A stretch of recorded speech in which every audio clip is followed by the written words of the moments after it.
Well, the last time you saw me and Liam together, it was on St John's, mate. Pretty much a year to date, really, wasn't it? I think May time. May time, yeah. We've done exceptional there. To be fair, it was that was a really good session. Trip I'll never forget. Session of a lifetime, buddy. It was, yeah. Like last year was epic fish.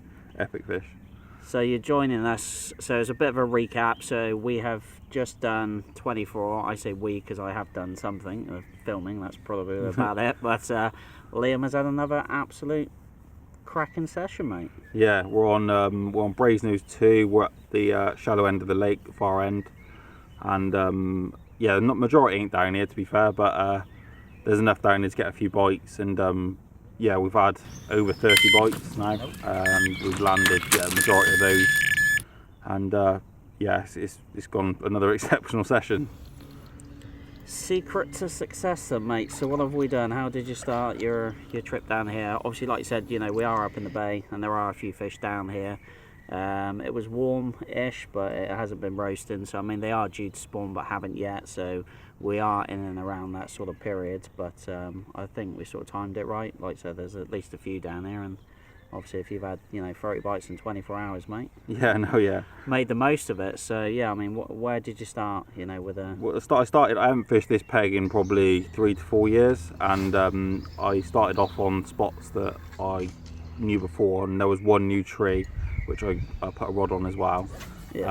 And for the first hour and a half it was like nothing, and we were like, oh, what's going on, sort of thing. There was a few fish about, and I recast a couple of rods, and the one tree which I hadn't fished before had a bite, and then literally couldn't keep a rod in the water all afternoon yesterday. Put 2 rods on the same bush, and I've literally just fished 2 rods since, and yesterday was just absolute carnage, and it was really good session, and I couldn't have done a lot better, to be fair.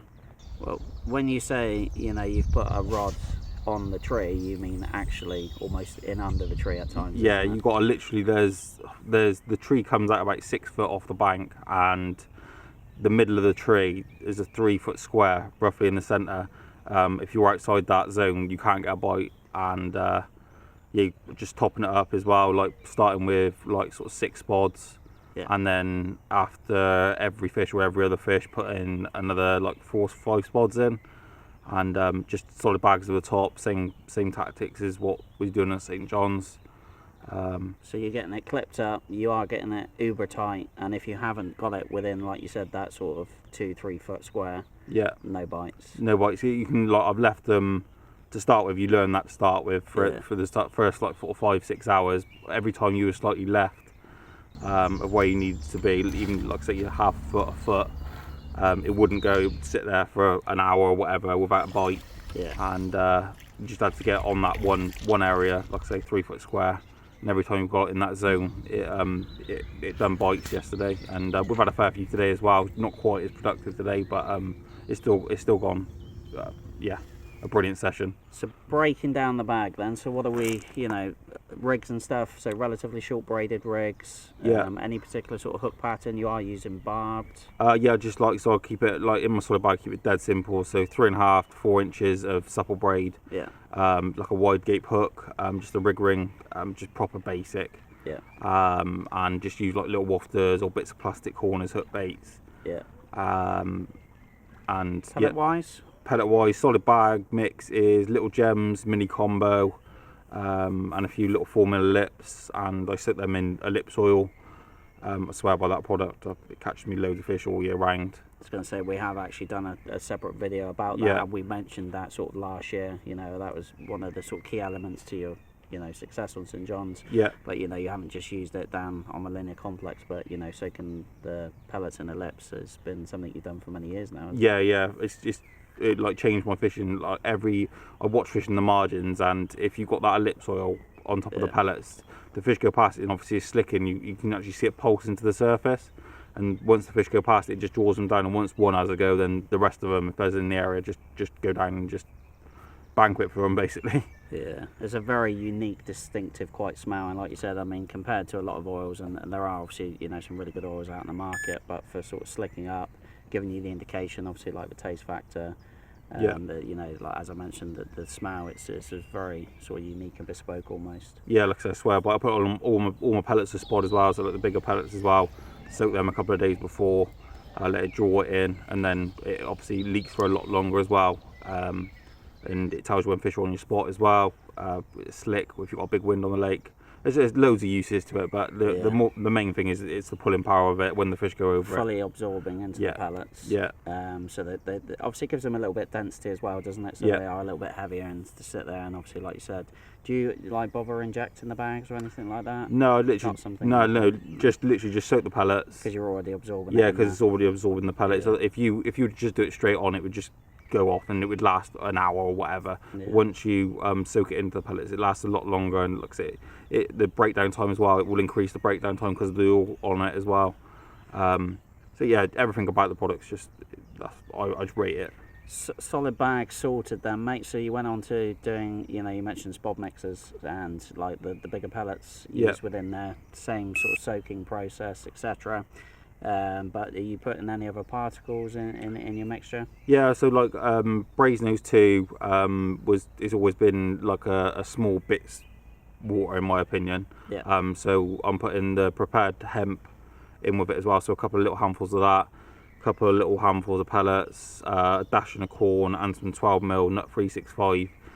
But I do the same as what was done on St John's. I do all my bait fresh to batch, so the pellets don't go soft basically, so they don't go to a mess, so they're going out fresh. You get the best oil content then when you go into your swim. So whatever you're going to spod, just mix up that amount and put that out. That's one of my top tips. You are literally doing it to order, because like you said, if you're sort of spodding every sort of 2-3 hours, by that time a lot of those pellets are already fully broken down. Exactly, in your water.